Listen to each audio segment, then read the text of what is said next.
वो वेरिएबल जिसकी value throughout the program same रहेगी उसको हम वेरिएबल नहीं कहते, उसको हम कांस्टेंट कहते हैं। तो हमने कहा कांस्टेंट बनाओ एक, किस नाम से, बेसिक प्राइस के नाम से, और उसमें 200 मूव कर दो। ये 200 मूव क्यों किया हमने, इसलिए कि हमें ऊपर टास्क में कहा हुआ है कि भाई आपने 200 तो लाजमी पेमेंट करनी है, उसके अलावा जो चीजें आप ऐड करेंगे उसमें वो उस आपके बिल में ऐड होते जाएंगे। तो 200 तो अब उस कंप्यूटर की बेसिक प्राइस है, बाकी जो जो चीज आप ऐड करेंगे उसके पैसे उसमें मजीद ऐड हो जाएंगे। तो बेसिक प्राइस एक कांस्टेंट है जिसकी वैल्यू है 200, ठीक है। अच्छा, अब हमने कुछ वेरिएबल डिक्लेयर किए। मैंने बताया था प्रोग्राम के अंदर जब हम प्रोग्राम बनाते हैं उसमें जो जो वेरिएबल होते हैं उनको हम पहले डिक्लेयर करते हैं। तो अगर तुम्हें नहीं पता कि इस प्रोग्राम में कौन कौन से वेरिएबल आएंगे तो आप ऊपर थोड़ी सी स्पेस छोड़ के अपना प्रोग्राम स्टार्ट कर दो, और जब प्रोग्राम बन जाए देखो कौन कौन से वेरिएबल डिक्लेयर किए हैं वो उनको ऊपर मेंशन करते जाओ। तो जो याद है पहले डिक्लेयर कर दो, बाकी के लिए स्पेस छोड़ दो। तो मैंने यहाँ पे कुछ वेरिएबल डिक्लेयर किए। एक वेरिएबल का नाम है कंप्यूटर प्राइस, दूसरा है केस प्राइस कि आप जब केस सेलेक्ट करो उसकी प्राइस मूव होगी, तीसरा है रैम प्राइस, जब आप रैम सेलेक्ट करो तो उसकी रैम की प्राइस मूव होगी यहाँ पे, और एक है MHDD main hard disk drive price, जब आप हार्ड डिस्क परचेज करोगे तो उसकी प्राइस मूव हो जाएगी इसके अंदर। एज रियल, रियल का मतलब ये सारे वेरिएबल बनेंगे रियल टाइप के जिसमें डेसिमल पॉइंट आ सकता है। फिर मैंने कहा एक कुछ और वेरिएबल डिक्लेयर करो केस कोड के नाम से, रैम कोड के नाम से, main hard disk drive code के नाम से, केस डिस्क्रिप्शन के नाम से, रैम डिस्क्रिप्शन के नाम से, और main hard disk drive description के नाम से एड स्ट्रिंग। यानी ये वो वेरिएबल है जिसमें अल्फाबेट या अल्फान्यूमेरिक डाटा जाएगा। क्यों, ये कहाँ यूज होंगे आगे देखते हैं। अभी अब हम आते हैं टास्क 1 के पहले ऑप्शन पे। आपसे कह रहे हैं कि मैं आपको टास्क में पढ़ा देता हूँ। यहाँ लिखा हुआ है allow customer to choose 1 case 1 RAM and 1 main hard disk drive. पहला टास्क है हमारा कि आपका सॉफ्टवेयर अलाउ करेगा कस्टमर को कि कोई भी रैम में वो एक रैम को सेलेक्ट कर ले, कोई भी केस में से एक केस को सेलेक्ट कर ले, और हार्ड ड्राइव जो दी हुई है 3 हमारे पास चार्ट के अंदर, उनमें से कोई भी एक हार्ड डिस्क सेलेक्ट कर ले ताकि उसका कंप्यूटर पूरा कंप्लीट हो जाए। तो हमने यहाँ पे कहा अच्छा, अब यहाँ पे देखो तुम लोग, ये जो मैंने टेबल यहाँ पे दोबारा बनाया हुआ है इसमें देखो, अगर तुम लोग दिख रहा हो टेबल में, इसमें रैम जो है वो 2 टाइप्स की है, सॉरी केस जो है वो 2 टाइप्स के हैं। एक केस जिसका आइटम कोड A1 है और एक कोर्स केस जिसका आइटम कोड A2 है। ये एरे के 0 फ्लोर और फर्स्ट फ्लोर पे रखा हुआ है केस। जो बिल्डिंग बनी है 3, उनके 0 फ्लोर पे और फर्स्ट फ्लोर पे केसेस की इंफॉर्मेशन रखी हुई है कि केस जिसका आइटम कोड है A1 उसका डिस्क्रिप्शन कॉम्पैक्ट, कॉम्पैक्ट का मतलब डेस्कटॉप, और उसकी प्राइस है $75। फिर यहाँ पे लिखा हुआ है केस A2 जो कि फ्लोर नंबर फर्स्ट पे रखा हुआ है, डिस्क्रिप्शन क्या है टावर, उसकी प्राइस है जो भी कितनी है $150। तो ये अगर तुम गौर करो यहाँ पे, अगर तुम लोग ये नहीं दिख रहा मैं ऊपर दिखा दूं, यहाँ देखो केस जो है वो सिर्फ फ्लोर नंबर 0 और फ्लोर नंबर 1 पे रखा हुआ है। अच्छा, मैंने यहाँ पे ना ऊपर लिख भी दिया सीरियल नंबर ऑफ एरे, जो ऊपर हेडिंग दी हुई है मैंने कैटेगरी, कैटेगरी पर मैंने ये यहाँ पे कॉलम ऐड किया हुआ है, ये कॉलम मैंने यहाँ पे ऐड किया हुआ है, ये वाला कॉलम, इस कॉलम का मतलब ये है सीरियल नंबर ऑफ एरे, ताकि तुम लोग याद रहे कि फ्लोर नंबर 0 है, स्टार्ट फ्लोर नंबर 0 से हुआ है। तो फ्लोर नंबर 0 पे केस की इंफॉर्मेशन रखी हुई है तीनों बिल्डिंग्स के, और case number floor number first पे। फिर फ्लोर नंबर 2, 3 जो है 2, 3, 4 उसमें रैम की इंफॉर्मेशन है। फिर उन बिल्डिंग जो हमने जिनको हमने एरे का नाम दिया हुआ है उसके फ्लोर नंबर 5, 6 और 7 पे मेन हार्ड डिस्क ड्राइव के ऑप्शन रखे हुए हैं, डिटेल्स रखी हुई है। तो चूंकि हमें पहले केस सेलेक्ट करना है, ये एक पार्ट समझ लो, कौन सा पार्ट, ये वाला एक डब्बा जो आपको दिख रहा है सिर्फ ये समझ लो, तो अगले 2 पार्ट तुम्हें समझ में आ जाएंगे। देखो ये जो मैंने येलो मार्क किया ना ऑप्शनल है, तुम चाहो तो इसको ये चीज याद नहीं हो पा रही है शॉर्ट कर ले इसको, वो हटा दे इसमें। ये क्या करेगा, पहले लिस्ट शो करेगा उस चार्ट में से उठा के कि आपके पास कितनी किस्म की केसिंग उस शॉप पे अवेलेबल है। तो केसिंग हमारे पास 2 ही हैं, एक फ्लोर नंबर 0 पे सेव है, एक फ्लोर नंबर 1 पे सेव है। तो हमने एक लूप चलाया for count equals to 0 to 1, और कहा हमने print item code of count, description of count, price of count. इसका मतलब क्या हुआ, फर्स्ट टाइम काउंट की वैल्यू होगी 0, तो फर्स्ट टाइम क्या करेगा, आइटम कोड के जीरो फ्लोर की वैल्यू जो कि A1 है वो प्रिंट कर देगा, डिस्क्रिप्शन के जीरो फ्लोर की वैल्यू जो कि कॉम्पैक्ट है वो प्रिंट करेगा, और प्राइस के जीरो फ्लोर की वैल्यू $75 वो प्रिंट करेगा। क्योंकि लूप चलेगा 0 से लेकर 1 तक, तो सेकंड टाइम काउंट की वैल्यू 1 हो जाएगी। तो सेकंड टाइम जो प्रिंट करेगा आइटम कोड के फर्स्ट फ्लोर की वैल्यू जिसका वैल्यू है A2 वो प्रिंट करेगा, डिस्क्रिप्शन के फर्स्ट फ्लोर की वैल्यू जिसका वैल्यू है टावर वो प्रिंट करेगा, और प्राइस के फर्स्ट फ्लोर की वैल्यू $175 ये प्रिंट कर देगा। तो अब यूजर को वेबसाइट पे ये दो केसेस की डिटेल आ रही है कि भाई A1 जो है कॉम्पैक्ट है $75 का, A2 जो है टावर केसिंग है वो है $150। अब आपको उसमें से चूज करना है कोई एक, कि आप कौन सी केसिंग चाह रहे हो। तो ये पहले येलो वाला मार्क जो है ये पहले उनकी लिस्ट शो करेगा। जिस बच्चे को इतना बड़ा प्रोग्राम याद नहीं हो पा रहा तो वो लिस्ट वाला पार्ट जो हटा दो, क्योंकि ये सीआई ने हमसे नहीं कहा। तो येलो मार्क जो किया है वो आप में से जो बच्चा चाहता है शॉर्ट करना वो इस वाले पार्ट को रिमूव कर दे अपने पास से। अब जब ऊपर स्क्रीन पे सारी लिस्ट आ गई कि भाई दो टाइप की केसिंग शॉप पे अवेलेबल है, मैं बेटा पिछली क्लासेस ली समझ में आ रहा हूँ वरना समझ में नहीं आएगा, ठीक है, थर्ड टाइम रिपीट कर रहा हूँ ये। तो ये जो येलो पार्ट है ना, येलो पार्ट जो है ये ऑप्शनल है, आप चाहो तो इस पार्ट को अपने पास से पेंसिल से काट देना जब मैं तुम्हें इसकी हार्ड कॉपी दूंगा। तो ये तो खाली लिस्ट शो करेगा कि भाई आपके पास केसेस कितनी टाइप्स की मौजूद हैं। अब नीचे असल पार्ट शुरू हो रहा है, कह रहा है enter item code for case. क्या आप, ये एक मैसेज प्रिंट होगा स्क्रीन के ऊपर, enter item code for case, क्या आप बताएं आपको कौन सा केस चाहिए, उसका आइटम कोड एंटर करें और इनपुट केस कोड। तो आपने केस कोड में इनपुट कराया, केस कोड में इनपुट कराया, लेट सपोज आपने कहा मुझे A1 चाहिए, तो आपने आइटम कोड, जब उसने आपसे केस कोड पूछा आपने कहा मुझे चाहिए A1, तो केस कोड के अंदर A1 चला गया, ठीक है। अब नीचे आएगा प्रोग्राम, अब प्रोग्राम नीचे आएगा और वो इसको वैलिडेट करेगा कि क्या आपने जो कोड दिया है वो रैम का ही कोड है या आपने गलती से वो कोड हार्ड डिस्क का, रैम का या किसी और चीज का दे दिया। तो ये चेक करेगा जो आपने कोड दिया है क्या वो केस का कोड है या गलती से आपने कोई और कोड दे दिया। अब इस सॉफ्टवेयर को पता है कि भाई मेरे पास दो केसेस हैं, एक का कोड A1 है और एक का कोड A2 है। लेट सपोज आपने गलती से दे दिया B1, तो B1 तो केस थोड़ी है, B1 तो आई थिंक रैम की टाइप है, रैम का कोड है। तो ये जो ना वैलिडेशन करेगा पहले कि जब तक आपका वाइल नॉट का मतलब होता है, वाइल नॉट का मतलब है जब तक आपका केस कोड आइटम कोड के फ्लोर नंबर 0 या आइटम कोड के फ्लोर नंबर 1 से मैच नहीं करेगा, ये लूप प्रोग्राम को आगे नहीं बढ़ने देगा, अपने अंदर आपको इन्वॉल्व रखेगा, कहेगा सॉरी एरर, आपने जो केस कोड दिया वो वैलिड नहीं है, ट्राई अगेन। और दोबारा आपसे इनपुट केस कोड मांगेगा, आपने दिया C1, कह रहा भाई मैंने आपसे कह तो दिया जब तक आपका वाइल नॉट का मतलब जब तक आपका केस कोड आइटम कोड के फ्लोर नंबर 0 या फ्लोर नंबर 1 से मैच नहीं करेगा, मैं आपको आगे नहीं बढ़ने दूंगा, मैं आपको अपने अंदर एंगेज रखूंगा, ठीक है। अब मैं थर्ड टाइम इनपुट देता हूँ, मैंने कहा A1, तो ये कह रहा है कि जब तक आपका कोड मैच नहीं करेगा मैं आपको आगे नहीं बढ़ने दूंगा। तो केस कोड मैंने दिया A1, क्या वो आइटम कोड के फ्लोर नंबर 0 से मैच कर गया? यस, आइटम कोड के फ्लोर नंबर 0 पे A1 रखा है, मैंने जो केस कोड में इनपुट दिया वो भी A1 है। तो उसने कहा नहीं भाई अब तो मैच कर गया और मुझे जब तक चलना है जब तक ये मैच नहीं करेगा। वाइल नॉट का मतलब जब तक केस कोड आइटम कोड के फ्लोर नंबर 0 के बराबर ना हो या केस कोड आइटम नंबर के फ्लोर नंबर 1 के बराबर ना हो, मैं अपने आप में एंगेज रखूंगा, अदरवाइज मैं आपको लूप से बाहर फेंक दूंगा। तो कौन बताएगा मुझे जब मैं A1 दूंगा तो क्या A1 case code A1 item code के फ्लोर नंबर 0 के A1 से मैच कर गया, तो क्या लूप अपने अंदर एंगेज करेगा या प्रोग्राम को उठा के लूप से बाहर फेंक देगा? वेरी गुड, जबरदस्त, ठीक है ना। अच्छा, अगर ये एक पार्ट समझ में आ गया तो ये पार्ट हुआ है खाली अभी केस की सिलेक्शन के लिए। अभी हमें अपने कंप्यूटर में रैम लगवानी है और इसके बाद अपने कंप्यूटर में हमें हार्ड डिस्क लगवानी है, तो हमारा कंप्यूटर हो जाएगा कंप्लीट।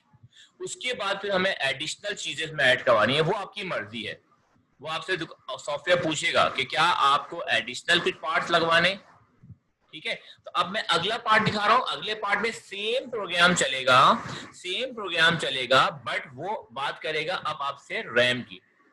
अच्छा, अब रैम का लूप क्या चलाया मैंने 2 to 4, मैंने कहा for count equals to 2 to 4, क्योंकि रैम की जो डिटेल रखी हुई है, आप देख लो रैम की डिटेल जो रखी है वो फ्लोर नंबर 2, 3 और 4 पे रखी हुई है। जो एरे बनाए हमने, जो 3 बिल्डिंग बनाई हैं, उसमें फ्लोर नंबर 2 पे, फ्लोर नंबर 3 पे और फ्लोर नंबर 4 पे रैम की डिटेल रखी हुई है। B1, B2, B3, B1 जो है 8 GB की है $79 की, B2 16 GB की रैम है $149 की, और B3 जो है जो कि फ्लोर नंबर 4 पे रखी हुई है वो है 32 GB, कितने डॉलर्स की? $299.99 की। तो अब हमें रैम सेलेक्ट करनी है, तो रैम के लिए लूप चलाया हमने for count equals to 2 to 4। तो यहाँ पे सेम ऊपर वाला पार्ट हमने रिपीट किया है, सेम। अगर यहाँ देखो, मैं थोड़ा मिनिमाइज कर दूं तो आप देखो यहाँ पे सेम 2 पार्ट, ये देख लो। जो ऊपर है, ऊपर फ्लोर नंबर 0 to 1 चलाया था लूप, हमने चलाया for count equals to 2 to 4, और ये प्रिंट करेगा जाके उन बिल्डिंग में से रैम की जो 3 हमारे पास चॉइसेस हैं वो प्रिंट कर देगा। आइटम कोड रैम का B1 क्या है, डिस्क्रिप्शन जो भी है, और उसकी प्राइस, फिर आइटम कोड B2 उसकी डिस्क्रिप्शन कितने जीबी की, उसकी प्राइस, और फिर आइटम कोड 3 आएगा B3 और उसका डिस्क्रिप्शन कितने जीबी की है और उसकी प्राइस। तो ये येलो टाइप जो पार्ट है ये ऑप्शनल है, जिसको याद नहीं होता तो वो ये याद ना करें, पेंसिल से क्रॉस कर दें। ये सिर्फ क्या कर रहा है, ये आपके पास तीनों स्क्रीन पर रैम की टाइप शो करेगा ताकि आपको उसमें से सेलेक्ट करने में आसानी हो। अच्छा, अब फिर वही बात ऊपर की तरह यहाँ पूछेगा please enter item code for RAM, कि अब आपको रैम कौन सी चाहिए उसका आइटम कोड दे दें। हमने कहा इनपुट रैम कोड, ताकि जो आप रैम कोड देंगे वो रैम कोड आइटम कोड की बिल्डिंग से वेरीफाई होगा। अब रैम कोड हमारे पास 3 फ्लोर पर रखी हुई है, फ्लोर नंबर काउंट के फ्लोर नंबर 2, काउंट के फ्लोर नंबर सॉरी, एक फ्लोर नंबर 2 पे रखा हुआ है, एक फ्लोर नंबर 3 पे रखा हुआ है, एक फ्लोर नंबर 4 पे रखा हुआ है। अब मैंने रैम कोड दिया लेट्स सपोज C1, ये कह रहा है वाइल नॉट जब तक मैं प्रोग्राम को आगे नहीं बढ़ने दूंगा, जब तक आपके जो आपने कोड दिया रैम कोड वो आइटम कोड के फ्लोर नंबर 2 से या फ्लोर नंबर 3 से या फ्लोर नंबर 4 से मैच नहीं करेगा, क्योंकि रैम जो है वो फ्लोर नंबर 2, फ्लोर नंबर 3 और फ्लोर नंबर 4 पे रखी हुई है। उसके बाद तो हार्ड डिस्क स्टार्ट हो जाएगी। तो कह रहा है वाइल नॉट, जब तक आपका दिया गया इनपुट आइटम कोड के फ्लोर नंबर 2 से, फ्लोर नंबर 3 से या फ्लोर नंबर 4 से मैच नहीं करेगा, मैं प्रोग्राम को आगे नहीं बढ़ने दूंगा। लेट्स सपोज मैंने कोड दिया B1 जो है वो रैम की टाइप है, जिसकी जो है वो कैपेसिटी है, मेरा ख्याल है कितना जीबी है। B1 जो है वो रैम की टाइप है और उसकी कैपेसिटी, तो अगर मैं इसको नीचे ले आऊं इस वाले पार्ट को, चार्ट को, B1 रैम की टाइप है, 8 GB उसकी कैपेसिटी है, डिस्क्रिप्शन और प्राइस उसकी $79.99। तो मैंने B1 दिया, तो इससे क्या, तब B1 मैच, जब तक रैम कोड मैच नहीं करेगा floor number 2, floor number 3, floor number 4 से मैं आगे नहीं चलूंगा। तो मैंने तो B1 दिया ना, B1 तो आइटम कोड के फ्लोर नंबर 2 से मैच कर गया है। मैंने रैम कोड दिया B1, आइटम कोड के फ्लोर नंबर 2 पे रखा हुआ B1 मैच कर गया, तो क्या लूप में रहेगा, लूप से बाहर फेंक देगा ये।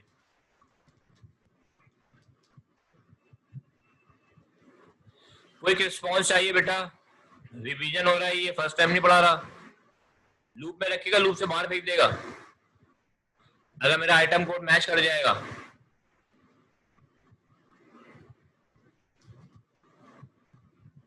ठीक है, ठीक है। अब सेम यही पार्ट अब हमें सेलेक्ट करनी है हार्ड डिस्क, तो सेम यही वाला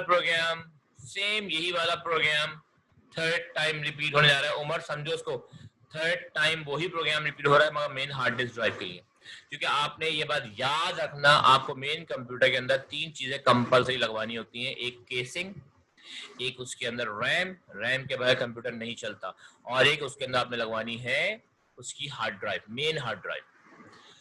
तो यहाँ पे मेन हार्ड ड्राइव हमारे पास कौन कौन से फ्लोर पे रखी हुई है, देखो जरा। मेन हार्ड ड्राइव रखी हुई है फ्लोर नंबर, ये जो सीरियल नंबर ऑफ एरर लिखा हुआ है, मेन हार्ड डिस्क रखी है फ्लोर नंबर 5 पे, 6 पे और 7 पे। तो अब यहाँ पे हार्ड डिस्क के लूप चलेगा floor number for count equals to 5 to 7, और आइटम कोड फ्लोर नंबर 5 का, डिस्क्रिप्शन 5 की, प्राइस 5 की, फिर 6 फ्लोर की वैल्यूज प्रिंट हो जाएंगी तीनों चीजें, और फिर तीनों आइटम प्रिंट होंगी फ्लोर नंबर 7 की। और फिर आपसे कह रहा है मुझे इनपुट दे दो, कि बताओ आपको मेन हार्ड ड्राइव कौन सी चाहिए।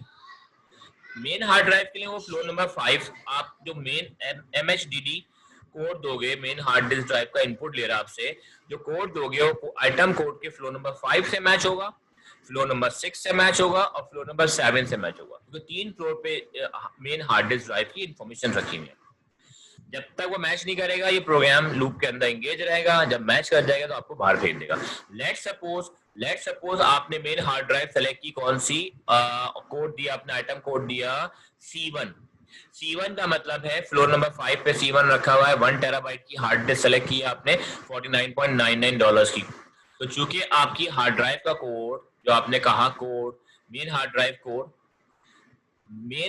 कोड आइटम कोड के फ्लोर नंबर 5 से मैच कर गया, तो ये आपको लूप से बाहर भेज देगा। इसका मतलब है आपने रैम की केस की पहली टाइप आपने सेलेक्ट कर ली है, फ्लोर नंबर 0 सेलेक्ट कर लिया है, रैम की आपने पहली टाइप सेलेक्ट कर ली और हार्ड ड्राइव की आपने पहली टाइप सेलेक्ट कर ली है। ये बात याद ना।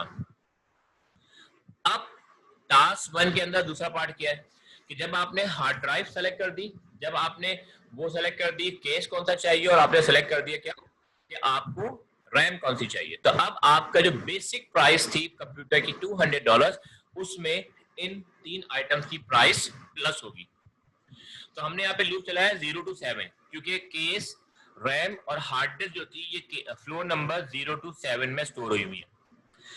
तो हमने कहा for count equals to 0 to 7, ठीक है। अब फर्स्ट टाइम काउंट के लिए 0 होगी, तो अब उसके 1 हो जाएगी, फिर 2 हो जाएगी। तो फर्स्ट टाइम ये फ्लोर नंबर 0 को मैच करेगा कि अगर आपने केस कोड दिया था आइटम कोड के 0 फ्लोर से मैच कर रहा है। इसका मतलब क्या हुआ कि अगर आपने A1 कोड दिया था रैम की केस की पहली टाइप, तो आपका केस कोड पहले आइटम कोड के फ्लोर नंबर 0 से मैच करेगा, जो कि मैच हो जाएगा। अगर आपको याद हो, आपने जी अब्दुल्ला $200 में उसका मदरबोर्ड और प्रोसेसर शामिल है, बाकी सब चीज आपको एडिशनल परचेज करनी पड़ेगी। तो यहाँ कह रहा है अब ये एक लाइन समझना, जो येलो मार्क किया खाली वो समझो, तो अगले 2 कलर तुम्हें खुद ब खुद याद हो जाएंगे। सिर्फ ये येलो मार्क वाली 3 लाइन समझ लो, तो अगली जो 3 और लाइन और 3 लाइन डिफरेंट कलर्स की है, पर्पल और फिरोजी, वो समझ में आ जाएंगे आपको। तो अब ये सिर्फ 3 लाइन समझो। अगर आपने ऊपर केस कोड दिया था, जो कि मुझे याद है मैंने A1 दिया था, जी ताहा कल मैं रिपीट करूंगा दोबारा यही सेम चीज। अगर आपने केस कोड दिया था A1, तो वो आइटम कोड के फ्लोर नंबर 0 से मैच करेगा, ठीक है। तो आपने केस कोड दिया था A1, ये चेक करेगा क्या आइटम कोड के फ्लोर नंबर 0, क्योंकि काउंट की फर्स्ट टाइम वैल्यू यहाँ पे 0 होगी, क्या 0 से मैच कर रहा है? यस, मैच कर रहा है। आपका आइटम कोड था A1 और A1 आइटम कोड के फ्लोर नंबर 0 से मैच कर गई है। तो इसका एक काम करो, फौरन प्राइस के 0 फ्लोर की वैल्यू केस प्राइस के अंदर मूव कर दो और डिस्क्रिप्शन के 0 फ्लोर की वैल्यू फौरन केस डिस्क्रिप्शन के वेरिएबल में मूव कर दो।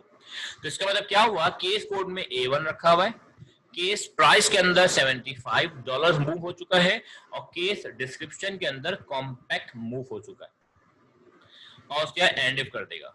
अब नीचे आएगा क्या रैम कोड आइटम कोड के 0 से मैच कर रहा है। इसका फर्स्ट टाइम तो 0 में वो सेलेक्ट कर लिया अपना केस। अब सेकंड टाइम जब लूप ऊपर आएगा तो काउंट की वैल्यू 1 हो चुकी होगी, मगर 1 तो जो है वो आइटम कोड हम सेलेक्ट कर चुके हैं, 0 इग्नोर हो जाएगा। थर्ड टाइम ऊपर आएगा तो काउंट की वैल्यू हो चुकी है 2, तो कहेगा क्या, तो केस को इग्नोर करेगा, केस तो फाइनल हो चुका है, केस तो फाइनल हो चुका है। अब वो आएगा रैम कोड पे, क्या रैम कोड की वैल्यू जो हमने B1 दी थी, क्या आइटम कोड के फ्लोर नंबर 2 से मैच कर गई है? यस, आइटम कोड में रखा हुआ है, आइटम कोड के सेकंड फ्लोर पे रखा हुआ है B1 और हमने रैम कोड B1 दिया था, तो फौरन फ्लोर नंबर 2 के जो कि B1 है उसकी प्राइस रैम प्राइस में मूव कर देगा और उसी फ्लोर का डिस्क्रिप्शन रैम डिस्क्रिप्शन में मूव कर देगा। फिर सेम इसी तरह जब आइटम को ये काउंट की वैल्यू बढ़ती जाएगी, 3 होगी, 4 होगी, 5 हो जाएगी। जब 5 हो जाएगी तो वो रैम हार्ड डिस्क को चेक करेगा, तो येलो वाला पार्ट इग्नोर कर देगा, ये जो ग्रीन लाइट ग्रीन है इसको इग्नोर करेगा, पर्पल वाले पार्ट को चेक कर लेगा। Main hard disk drive code मैंने दिया था C1, शायद आपको याद होगा, मैंने हार्ड डिस्क का कोड दिया था C1। तो यहाँ पे C1 को आइटम कोड के फ्लोर नंबर 5 से मैच करेगा, आइटम कोड के फ्लोर नंबर 5 पे C1 मैच कर जाएगा। तो जैसे ही मैच करेगा तो उस फ्लोर की, यानी जो हमने आइटम कोड दिया C1, उसकी प्राइस, उस फ्लोर की प्राइस MHDD प्राइस के वेरिएबल में मूव कर देगा, और उस फ्लोर का डिस्क्रिप्शन जो कि है हमारे पास यहाँ पे 1 टेराबाइट, वो उसकी डिस्क्रिप्शन MHDD डिस्क्रिप्शन में मूव कर देगा। ठीक है, ये हमने क्यों मूव करवाया? इसलिए मूव करवाया कि आगे हमें प्रिंट करना है कि हमने कौन कौन सी डिवाइसेस परचेज की हैं। ये नीचे हो गया। अब हमें इस पार्ट में कैलकुलेट करना है कि हमारा कंप्यूटर बना कितने रुपए का। तो हमने कहा भाई देखो, बेसिक प्राइस थी $200। अगर यहाँ देखो, बेसिक प्राइस थी $200 जो हमने ऊपर कांस्टेंट बनाया था। फिर उसके अंदर केस प्राइस जो अभी हमने यहाँ पे मूव की, ये देखो जो हमने यहाँ पे मूव की है केस प्राइस, ये जो कि उस फ्लोर से मूव हुई है $75। तो यहाँ पे केस प्राइस, बेसिक प्राइस, ये बेसिक प्राइस $200, केस प्राइस $75। फिर जो अभी हमने लाइट ग्रीन कलर में रैम की प्राइस मूव की है, जो भी उसकी प्राइस थी, लेट सपोज की प्राइस थी $79, और हमने जो हार्ड ड्राइव सेलेक्ट की है, लेट सपोज उसकी प्राइस थी हमारे पास मेरा ख्याल है उसकी प्राइस थी $49.99। तो क्या हुआ, बेसिक प्राइस $200 के अंदर केस प्राइस ऐड हो जाएगी, रैम प्राइस ऐड हो जाएगी, और मेन हार्ड डिस्क ड्राइव की प्राइस जो हमने सेलेक्ट की है वो ऐड हो जाएगी। तो ये हमारा आ गया टोटल कंप्यूटर की प्राइस, कि हमारा कंप्यूटर अब तक कंपलसरी कंपोनेंट के साथ इतने रुपीस का बन चुका है। जो भी इसका फाइनल आंसर आया होगा वो कंप्यूटर प्राइस के अंदर मूव हो चुका है। तो ये तो हमारा कंप्यूटर बन गया जो हमने परचेस करना ही करना है। अब वो पूछेगा आपसे कि क्या आपको इसमें एडिशनल डिवाइसेस ऐड करनी है। अच्छा, अब टास्क 1 के अंदर ये भी था, टास्क 1 का एक पार्ट ये था कि display the list of chosen items, ये लिखा हुआ, ये दिखाया था हम लोगों को। टास्क 1 में लिखा हुआ है ये रहा स्टोर, ये लिखा हुआ है calculate the price of computer using the cost of the chosen item and the basic set of components। basic set $200, और जो हमने 3 चीजें सेलेक्ट की उसकी हमने प्राइस कैलकुलेट कर ली है। लास्ट पॉइंट कह रहा है store and output the chosen item and the price of the computer. तो हमने चूजन आइटम को मूव तो कर लिया है डिफरेंट वेरिएबल्स के अंदर, अब हमें खाली वो प्रिंट करना है और कंप्यूटर की प्राइस हमें प्रिंट करनी है जो कि हम कैलकुलेट कर चुके हैं। तो यहाँ पे हमने ये कैलकुलेट किया हुआ है कंप्यूटर प्राइस, हमने टास्क 1 का लास्ट पार्ट करा दिया। हमने यहाँ पे कहा प्रिंट करो case code comma case description, तो केस कोड A1 आएगा और केस डिस्क्रिप्शन में आएगा कॉम्पैक्ट। फिर प्रिंट करो रैम कोड और रैम डिस्क्रिप्शन, तो रैम कोड आएगा B1 और उसकी डिस्क्रिप्शन आएगी 1 GB। और फिर हमने कहा main hard disk drive code वो है C1 और main hard disk drive description वो है 1 टेराबाइट। और फिर हमने कहा print computer price, computer price जो हमने ऊपर कैलकुलेट की है अभी, जो भी हमारी बनी थी वो हमारी यहाँ पे कंप्यूटर प्राइस हमारी यहाँ पे प्रिंट हो जाएगी। तो ये जिसने भी लास्ट की क्लासेस ली है वो समझ रहा होगा हम कर क्या रहे हैं यहाँ पे। ठीक है, ये हमारा टास्क 1 है। जरा सा मैं पढ़ लूं मैसेज किसका आया, इजान का। जी बेटा, मल्टीपल लॉजिक्स होती है। इजान ये कह रहा है सर ये जो प्रिंटिंग आ रही है हम ऊपर वैलिडेशन में कर दें, बिल्कुल कर सकते हैं, वहीं पे हाथ के हाथ भी कर सकते हैं। देखिए वही वाली बात ना, लॉजिक, हर इंसान का दिमाग डिफरेंट काम करता है। मैंने इसको यहाँ पे किया, आप करो तो होता आप उसको अंदर कर लोगे। तो बात ये होती है कि हर इंसान की लॉजिक डिफरेंट होती है। जो मैंने बनाया तो देख लो, अगर कॉन्सेप्ट क्लियर होगा तो इसमें आप थोड़ी बहुत चेंजेस कर सकते हो। ठीक है, अपने हिसाब से भी आप चेंजेस कर सकते हो, हार्ड एंड फास्ट नहीं है। कोई टीचर इस तरह कराएगा, कोई टीचर किसी और तरह कराएगा। ठीक है, ये टास्क पर हो गया हमारा कंप्लीट। अब मैं मीटिंग एंड करके दोबारा लॉगिन कर रहा हूँ। हाँ, तुम लोग दोबारा लॉगिन करना।